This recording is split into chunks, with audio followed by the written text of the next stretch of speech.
This tyrant has amassed a large cache of chemical and biological weapons of mass destruction and is aggressively seeking nuclear weapons.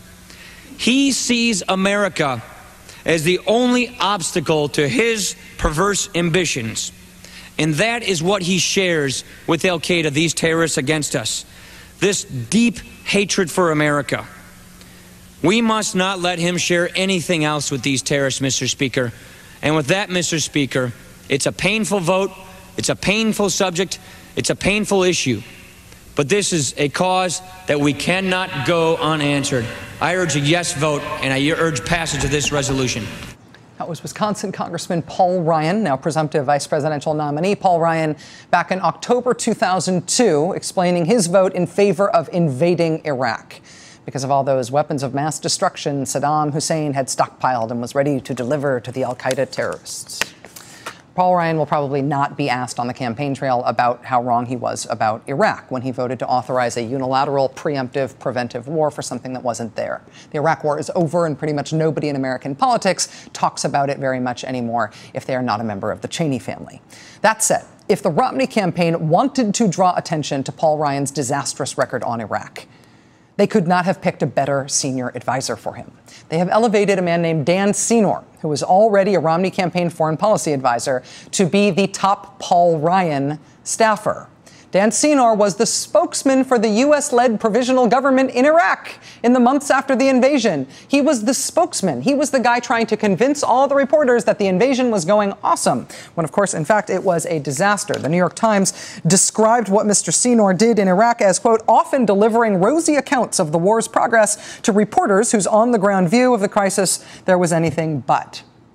Washington Post reporter Rajiv Chandrasekaran described an encounter in which Dan Senor told him, quote, well, off the record, Paris is burning, but on the record, security and stability are returning to Iraq. That's Dan Senor.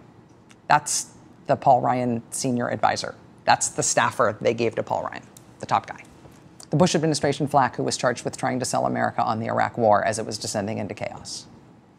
But the Iraq war is over, so nobody's asking Mitt Romney why he wanted the off-the-record Paris is burning guy on his campaign at all. And nobody's asking Paul Ryan about the weapons of mass destruction he said Saddam was about to give to al-Qaeda when he was helping cheerlead the country into a second simultaneous war at the end of 2002.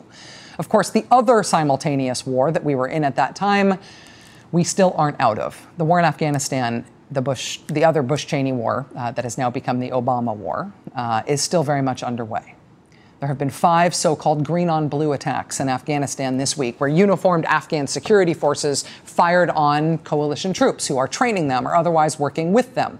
2 of those attacks were today. At least 7 Americans have been killed just in the last week by uniformed Afghan service members we are supposedly working alongside. And this appears to be part of a trend in Afghanistan right now, a very bad trend.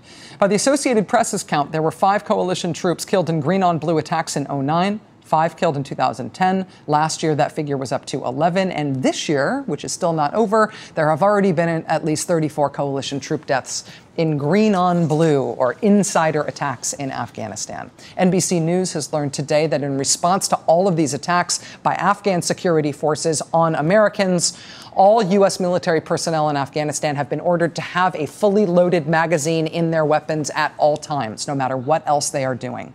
The Army has also ordered that at any gathering of U.S. military and armed Afghan security forces, at least one U.S. soldier, one coalition soldier, will be designated as a guardian angel to stand in a protected space with a loaded weapon ready to respond immediately if there is an attack.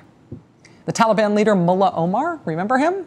He's apparently back, at least back enough to try to take some degree of credit for these attacks, but it should be noted that's always what the Taliban does, whether or not they deserve the credit. Nobody expected this was going to be a foreign policy election, but we are at war. Tens of thousands of Americans are in harm's way right now, and their families are hanging on every word from the war zone. What is politically incredible is not so much that we can have an election without talking too much about that war.